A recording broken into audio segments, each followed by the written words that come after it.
Gracias, muchas gracias que nos permite llegar justo ahí donde usted se encuentra en un programa más de Enfoque Ciudadano, el programa del Consejo Económico y Social del Estado de Jalisco para el desarrollo y la competitividad. Hoy, un tema que paradójicamente resulta inagotable, porque es de algo que está en peligro de agotarse. Me refiero al agua, precisamente. ¿Cuántas y cuántas cosas se han dicho respecto al agua? Usted sabe que el Consejo Económico y Social del Estado ha realizado una serie de foros con expertos, con ciudadanos, para analizar la problemática precisamente de este vital líquido en la zona metropolitana de Guadalajara. Hoy precisamente vamos a abordar este tema del cual se ha hablado muchísimo. ¿Recuerda usted la campaña de Dios del agua pero no la entuba? También gota a gota el agua se agota. O aquella canción de Facundo Cabral, de Pobrecito mi patrón, de Juan Comodoro, que buscando agua encontró petróleo, pero se murió de sed. Bueno, es el tema del agua el que vamos a abordar hoy, con la perspectiva de dos personas, uno de ellos, nuestro vicepresidente, que ha sido el gran promotor de estos foros, y una maestra especializada en el tema, quien tiene la maestría de ideología. Un poquito más adelante vamos a tener la oportunidad de presentarlos para que aborden este tema. Por lo pronto le doy la bienvenida. Yo quiero recordarle mi correo con mucho gusto, ignacio.martin@cesjal.org. Nos da muchísimo gusto recibir sus correos y poderlos atender. Quédese con nosotros, este tema estoy seguro que va a ser de mucho interés, como todos los temas que se abordan en Enfoque Ciudadano. Por lo pronto, vamos a hacer una pausa, si usted me lo permite, y al regresar vamos a presentar una nota que contextualiza algo del tema. Una nota que preparó nuestra compañera Pati Ureña. Una pausa, si le parece, y regresamos. No pierda el foco, quédese en Enfoque Ciudadano.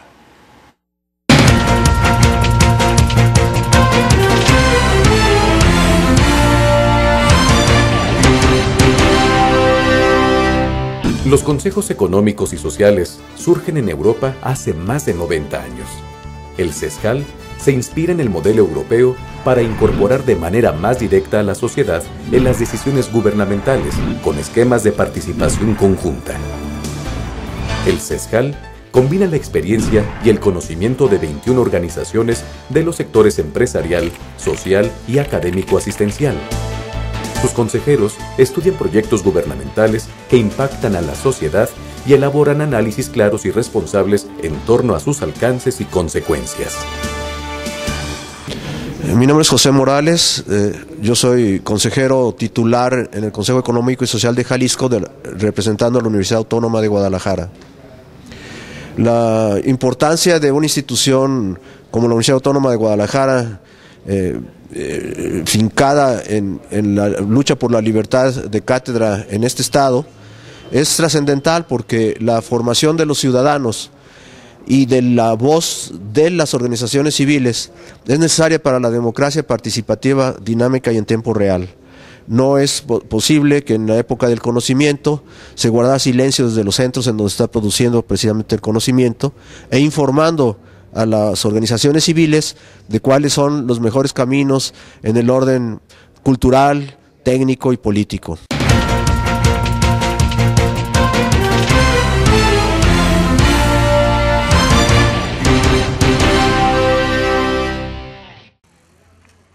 Estudios realizados por organizaciones no gubernamentales indican que más de 780 millones de personas en el mundo no tienen acceso al agua potable. Por su parte, la Organización de las Naciones Unidas estima que más de 1 de cada 6 personas en el mundo no tiene acceso a los 20 a 50 litros de agua dulce necesaria para sus necesidades básicas de cada día, como beber, cocinar y limpiar el hogar. A propósito del reto de garantizar el agua a la humanidad, el último informe sobre el desarrollo de los recursos hídricos en el mundo, elaborado cada 3 años por el Programa Mundial de Evaluación de los Recursos Hídricos de las Naciones Unidas, afirma que las disparidades en la distribución, la estructura demográfica de la población y factores macroeconómicos relacionados con el comercio mundial serán algunos de los nuevos desafíos que deberán enfrentar a América Latina y el Caribe para la gestión del agua. Este trabajo fue presentado durante el 6º Foro Mundial del Agua que se realizó en Marsella, Francia, este 2012, unos días antes de la celebración del Día Mundial del Agua, festejado el 22 de marzo. En él se precisa que a pesar de que se ha frenado la tasa de crecimiento de población en el mundo, la realidad es que en los últimos 40 años la población urbana se ha triplicado y se espera que alcance 609 millones de habitantes en el año 2030. Y es justo América Latina, la región en desarrollo más urbanizada, con más del 80% de la población viviendo en pueblos y ciudades, mismos que ejercen una gran presión sobre los acuíferos y los ríos. Aunque exceptúa México y otros pequeños estados de Centroamérica, este informe internacional advirtió también que el crecimiento económico de algunos países de esta región y el aumento en la demanda global de recursos mineros, agrícolas y energéticos, cuya producción demanda abundantes recursos hídricos, traerá consecuencias en su uso, sin mencionar que muchos de los factores a los que esto se sujeta caen fuera del control directo de los gobiernos nacionales. Uno de estos factores es, por ejemplo, el cambio climático, que es importante tener en cuenta en lo que se refiere a la gestión de los recursos hídricos, al estar muchas zonas de la región expuestas a fenómenos climáticos extremos, tales como inundaciones, sequías y variaciones climáticas relacionadas con el fenómeno del Niño. Cabe hacer mención que el informe destacó las reformas emprendidas en la gestión del agua por parte de Brasil, México, Argentina, Chile, Colombia y Perú. Para Enfoque Ciudadano, Patricia Ureña.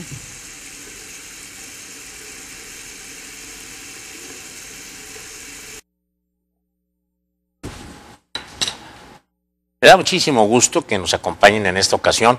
Bueno, primero las damas, como siempre, quiero dar la más cordial bienvenida a la maestra Mireya Acosta Gurro. La maestra, muchas gracias, que nos hace el favor, nos honra con su presencia. Debo decir que ella pues tiene la maestría. A lo mejor usted me lo va a decir, yo lo voy a decir en forma muy sintética. Tiene la maestría en hidrología, pero es un poquito más rebuscado el nombre. ¿Cuál es su maestría? Discúlpeme. Maestría en Ciencias de la Tierra con especialidad en Meteorología Física. Ándele, pues sí. Por la queridísima Universidad de Guadalajara, que por cierto, la Universidad de Guadalajara forma parte precisamente del Consejo Económico y Social, es una de las instituciones del CESCAL. Y también pues estamos de lujo porque con la maestra y además viene nuestro vicepresidente, el licenciado Alejandro Elizondo. Alejandro. Gracias, Nacho. Que quiero resaltarlo, Alejandro, tú has sido uno de los grandes promotores de que se realicen estos foros, que se llama el CESCAL, se dio la tarea, pero pues por una promoción importante de tu parte. Y yo partiría de decirte cuál es tu sentir, qué sientes que hayan aportado estos foros. Ahorita más adelante me gustaría saber qué siente la maestra que hayan aportado estos foros, pero empecemos por tu visión. Pues, primero que nada, gracias por la invitación. Y maestra, bienvenida. Gracias. La realidad es de que el tema del agua es un tema de altísima preocupación. Yo creo que el día que nosotros queremos abrir la llave y no sale el agua, es justo decirles que entonces empezamos a pegar de gritos y a ver quién es el responsable, porque yo no tengo agua para lavarme las manos, para lavarme los dientes, para un baño tan necesario como para lavar ropa. Todo es con agua todo, y sin agua nada.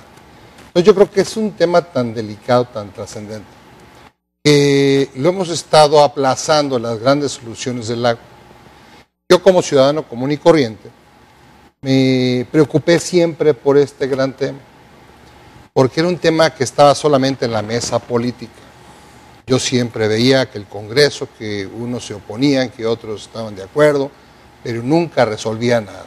Y en estos 20 y tantos años me parece que ha sido importante el encontrarle un diagnóstico a todo ese debate, a esa cantidad de propuestas que se han venido dando, pero que no tienen una solución clara.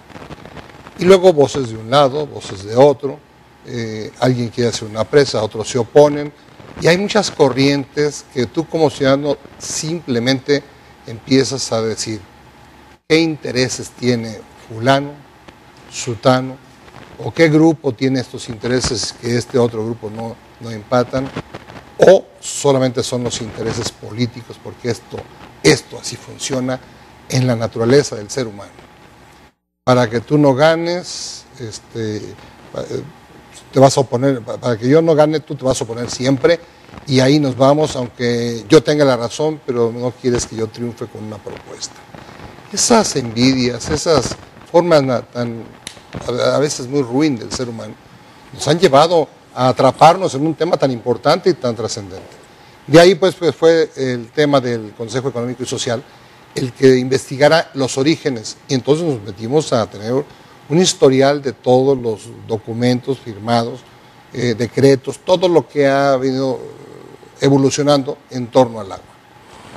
Y se nos ocurrió, junto con algunos expertos, en el colegio, con la Cámara de la Industria de la Construcción, hacer estos foros con expertos, pero además no nomás expertos, sino con la sociedad, con diferentes grupos sociales. Y ahí nos dimos a la tarea de invitar a todos los grupos sociales que tienen ganas de hablar del agua, que tienen unos conocimientos y otros ganas, que también hay de los dos. Y entonces, para que nadie se quede fuera, porque lo importante aquí es que todo el mundo queremos ser escuchados. Y ese es el gran tema. El Consejo Económico y Social, parte de su función es socializar el tema y escuchar a todas las voces y luego hacer un trabajo de recuperación de toda la información, ordenarla y emitir una recomendación que venga acordada por la mayoría. Y esa es la gran finalidad de estos foros del agua. Hasta ahí vamos en este momento. Bien, pues a mí me gustaría preguntarle a la maestra Mireya Acosta Gurrola. La maestra, los técnicos, por llamarle de alguna manera, o los expertos en los cuales usted forma parte, también se pintan de colores, digo, con partidos políticos, o más bien ustedes sí tienen la capacidad de, porque además ellos sí pueden hablar con propiedad. Alejandro, tú decías que hay muchos que tienen ganas de hablar, pero no porque tenga ganas voy a decir algo que esté correcto. No sé usted qué opina, maestra, con la participación que ha tenido en los foros. Bueno, yo pienso que en los grupos en los que yo participo, con la gente que yo coincido, sí nos pintamos del color de la ciencia. Ah, mire, entonces, usted debería ser político, maestra. Eso es lo que nos guía a nosotros. ¿Qué siente usted que le haya aportado el foro en el cual usted participó? Creo que fue el tercer foro con expertos. Sí. ¿Qué le dejó? ¿Qué sabor le dejó, maestra? Muy agradable, porque aunque no nos tocó escuchar, es decir, ahí hubo un divorcio, ¿no? Estaban los otros, eran mañana o la semana que entra, y nosotros éramos hoy. Entonces, ahí no pudimos, que es la generalidad, nunca puede haber un encuentro de las autoridades y nosotros, o de los que piensan de aquella manera y nosotros, porque siempre es mejor ellos allá y nosotros acá. Entonces nunca podemos tener un diálogo verdadero. Una vez que cada quien habla por su lado, no me voy a excluir, no nos vamos a excluir esta parte. A lo mejor los dos nos dedicamos a descalificar al otro y así nunca vamos a llegar a ningún lado. Pero fue muy interesante todo lo que escuché en la mesa donde trabajábamos todos los que tenemos esta idea soñadora de que esto funcione bien. Pues me gustó mucho. Compártanos algo de esos sueños. ¿Cuál es esa idea soñadora de que todo funcione bien? Esa idea. El mundo ideal. Partimos básicamente de una nueva cultura del agua. Básicamente de dejar de ver el agua como un objeto que ahí está, que tiene todas las utilidades que ya mencionaron, pero que yo lo puedo tomar como quiere y cuando quiere y me lo traigo y luego voy y lo tiro. Es decir, así como un aspecto consumista, ¿no? Lo tomo, lo uso y lo tiro y no visualizamos el contexto total, es parte de un ciclo hidrológico. Lo más terrible de todo eso es que mientras nosotros más agredamos a la naturaleza, nos estamos limitando las posibilidades de permanecer en este planeta. Es decir, todas esas agresiones al medio ambiente, el planeta ahorita lo llamamos planeta azul, puede ser verde, rojo, amarillo, anaranjado, como sea, el planeta va a sobrevivir. La especie que se va a ir es la del ser humano. Entonces, desde ese punto de vista tenemos que verlo. Queremos quedarnos aquí, queremos que nuestros hijos y nuestros nietos y los que sigan se queden aquí. Entonces, vamos a voltear a ver, a vivir acordes a lo que nos permite esta preciosa vida que tenemos aquí. Yo nada más quiero hacer una acotación. Fíjese usted, amigo o amiga que nos está viendo en estos momentos, que hay 1.200 millones de personas. ¿Escuchó usted bien? 1.200 millones de personas que no tienen acceso al agua potable. Se nos hace fácil, ¿no? Es una cantidad enorme. Y yo quiero recordar cuántas personas, cuánto de nuestra gente en el campo tiene que caminar grandes distancias para andar cargando sus bidones con agua, sus cántaros con agua. y a veces nosotros con una absoluta indolencia, pues ahora sí que lamentamos por la hora. Este tema es inagotable, como lo platicábamos en un momento, de un tema totalmente agotable como es el agua. Quédese aquí en esto que es Enfoque Ciudadano, el programa de nuestro consejo, el Consejo Económico y Social, y acuérdense que el que no oye consejo, pues no llega viejo. Recolectores de rocío y de evaporación. Si es cara el agua, yo pienso que no es cara el agua. Para no desperdiciar el agua, pues concientizar a toda la gente que pues las típicas recomendaciones de no lavar el carro con la manguera, no dejar abierta la llave mientras que te estás lavando los dientes, también cuando te bañas, y enseñar a los niños desde chicos a que no la desperdicien y pues eso, concientizar a la gente para que la utilice como debe de ser y no la desperdicien. Pues para no desperdiciar el agua yo creo que los sondeos están más que bien, ¿no? Cuando van haciendo los ciclos en las colonias. Para no desperdiciar el agua, porque otra manera no creo, la gente no tiene mucha cultura en cuanto a eso. Lo que se paga por la cuota, no, yo creo que es justo.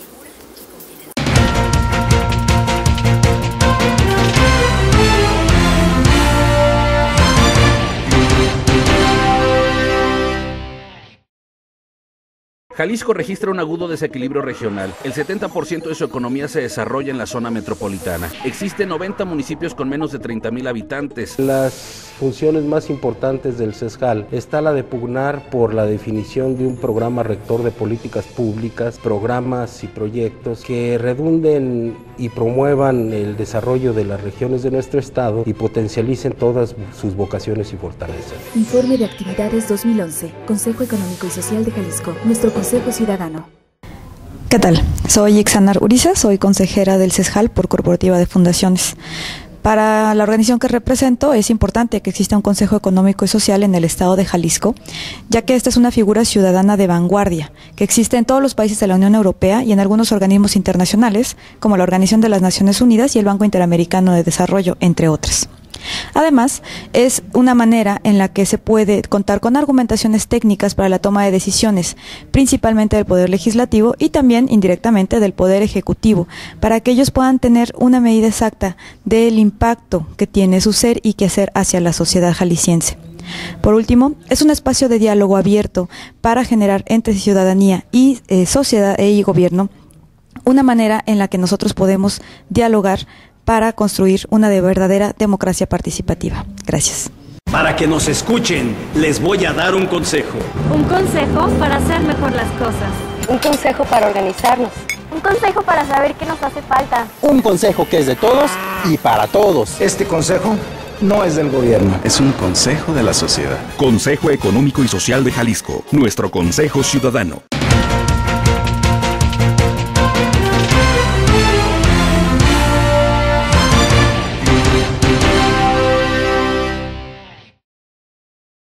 Aunque el más reciente informe sobre el desarrollo de los recursos hídricos en el mundo, elaborado por las Naciones Unidas, destacó las reformas emprendidas en la gestión del agua por parte de México y otros países de América Latina, todavía hay mucho por hacer. En el caso particular de Jalisco, investigadores, consultores e interesados en el tema se coordinaron con el CESJAL para realizar los llamados Diálogos por la Sustentabilidad del Agua en la Zona Metropolitana de Guadalajara, evento que al cierre de las primeras 5 mesas presentó los siguientes avances.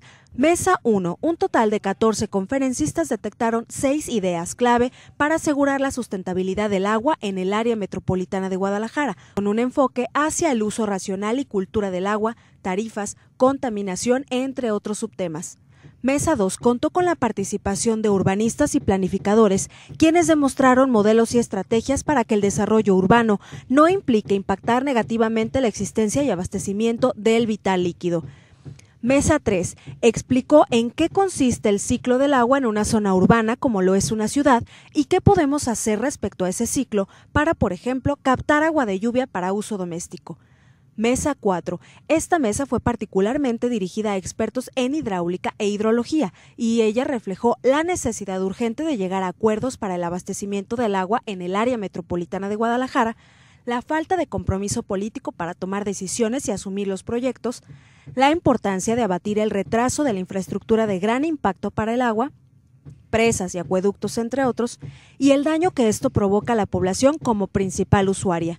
Mesa 5. En esta quinta mesa, dedicada a los funcionarios públicos que trabajan en dependencias responsables de la infraestructura o saneamiento del agua, por mencionar algunos, explicó el estatus de las obras municipales, estatales y federales y los beneficios que han traído a la población, aunque reconoció que falta mucho por hacer por falta de recursos, decisión política y proyectos de largo alcance. Para Enfoque Ciudadano, Patricia Ureña. Bien, continuamos este enfoque ciudadano sobre el tema, el importantísimo tema del agua. Fíjese usted que el ser humano está compuesto en gran cantidad por el agua, inclusive hay organismos como la medusa, que el 90% son pura agua. Entonces, por eso nada más dimensione usted este tema tan importante. Nos acompañan, como ya lo dije, la maestra Mireya Acosta Gurrola y el licenciado Alejandro Elizondo, quien es de los promotores de estos foros. Alejandro, lo que acaba de decir la maestra es muy importante. No se ha dado un encuentro entre estas, yo quiero entender que hay como dos visiones de la problemática. No ha habido yo quiero entender como que sí están revueltitos. No, hemos estado escuchando al foro de ciudadanos, al foro de urbanistas, el foro de expertos, son como dos corrientes en los expertos, ¿no? Uno los conservadores y otros los avanzados, dirían. ¿Saludos y técnicos? Unos no. Van más por el aprovechamiento del agua al máximo y otros van por la reserva de agua, ¿no? Entonces, pero finalmente todos van en el mismo sentido. Yo creo que aquí, clarificando un poco, las mesas de diálogo van a continuar. Falta una mesa más donde van a participar todas las partes, todas las mesas van a tener representantes para que lleguemos justamente a ese encuentro, a ese acuerdo, a ese cómo nos ponemos de acuerdo para hacer un gran proyecto del agua. Hace un rato, fuera de micrófonos, platicaba con la maestra y hacíamos comentarios importantes de que, bueno, tenemos que tener un proyecto tan completo alrededor del agua que, por ejemplo, tenemos que decidir los ciudadanos, los políticos, hasta dónde queremos crecer, hasta dónde tenemos un límite, qué capacidad. Y nomás pongo como contexto el tema de la circulación. Bueno, tú sigue creciendo, tenemos ahorita X número de millones, pongámoslo esto al doble, pues las calles van a ser insuficientes, o mandamos ya dobles pisos, o empezamos a hacer muchos adefesios, o vamos a vivir en otra ciudad. Vamos desarrollando otra ciudad muy bien planeada. Todo ese tipo de cuestionamientos se tienen que hacer en una mesa con proyección de largo plazo y realmente tomar decisiones qué vamos a hacer con el tema del agua, porque tiene un límite. Se dice que nadie se queja porque le falta el agua, no.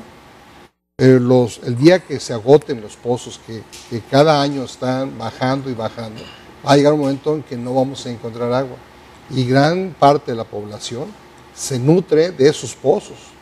Hay parte del agua que viene de Chapala y tendremos otros recursos, pero tendremos que hacer un proyecto integral y de todas estas mesas de diálogo saldrá algunas soluciones para poder tomar decisiones importantes en este particular. Sobre todo, cuidar mucho el manejo del agua. Es un producto que de verdad no tenemos conciencia de cómo lo manejamos.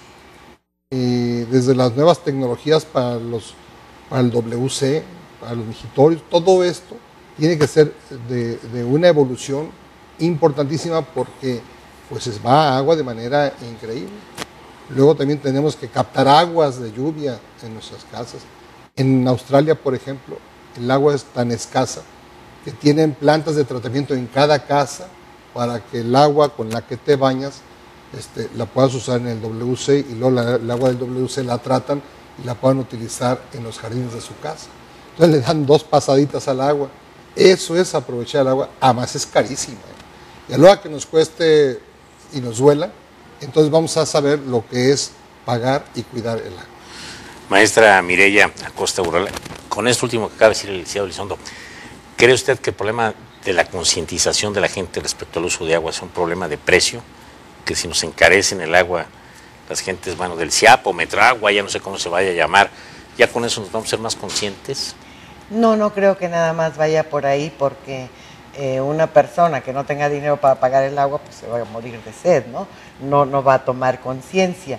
Y una persona que tiene mucho dinero, la va a seguir tirando porque tiene para pagarla. No va nada más por ahí, aunque no quiere decir que no sea una parte. Es una parte. Lo principal es que la gente tome conciencia de lo que significa es decir, la educación de la sociedad, que al final de cuentas, ustedes saben que los países más progresistas tienen un nivel de educación muy alto. Y entonces ahí todo se cuida el agua, la gente se respeta, etcétera. Es el nivel de educación que debe tener toda la población más que el dinero. Tengo entendido sin negar que sea también una parte. Tengo entendido que en algunas partes ya han dejado de servir el vasito de agua en los restaurantes que antes se servían, sobre todo en Estados Unidos. Ya no lo hacen con el fin de ahorrar agua, porque era agua que no se utilizaba a veces. De hecho, el otro día platicando en una de las mesas de diálogo, decíamos, bueno, ¿y por qué no proponemos que se tengan tomas de agua como había antiguamente en cada esquina? Para que la gente, hombre, yo me acuerdo que tomamos agua de la llave durante muchísimos años de chicos. Bueno, los bebederos de las escuelas. ¿Estás de acuerdo que eran sí, claro, llegabas al bebedero? Llave, y a nadie se puso mal, le pasó nada. Entonces yo creo que ese tipo de fórmulas me parece que hay que hasta rescatarlas, porque a mí me da mucho pesar que mucha gente que no tiene recursos, con lo poquito que tiene, pues tiene que llegar a una tienda, a un autoservicio, a comprar su botella de agua que le cuesta bastante. Que además es carísimo. Carísimo. Entonces yo creo que este es un tema también de responsabilidad social que tenemos que cuidar, que sobre todo en las zonas más pobres, más necesitadas. Ahí hay que acercar el agua a como dé lugar. Y agua potable. Maestra, nuestros técnicos, nuestros expertos como usted, sus colegas, ¿tienen la capacidad de generar una solución o habrá necesidad de importarla de otro país o de otro estado? Por ahí yo sé que Nuevo León tiene proyectos avanzados. ¿Cómo ve usted esa perspectiva? Bueno, precisamente en la ponencia que yo expuse ese día, hablaba de que el manejo del agua es interdisciplinario. Normalmente se pensaba, es cosa del ingeniero civil, y eso que soy ingeniero civil, es cosa del ingeniero civil, perforar pozos, hacer presas. Ahora, al ver que tenemos que manejar el ciclo hidrológico, es multidisciplinario. Y entonces, multidisciplinario en un mundo globalizado, pues vamos a importar, por supuesto, vamos a importar ideas de donde quiera. Se importan en todos los aspectos, es un mundo globalizado. Pero, por ejemplo, la idea de la nueva cultura del agua viene de España. Toda la cultura de captación, como decía el licenciado Alejandro, viene de Australia. En la India también, con respecto a lo que comentaba, en la India no hay de estas botellas de agua. En la India hay unas tinajas muy grandes por ahí en los cruces de las calles y un cucharón para que la gente beba el agua. Y entonces se quitan el problema del PET y también el deterioro en los presupuestos familiares por la adquisición de esto. No, espero que no sea ese agua del Ganges, porque yo le tendría miedo. Si le llega una ley de la agüita del Ganges, quién sabe, ¿no? Vamos a ir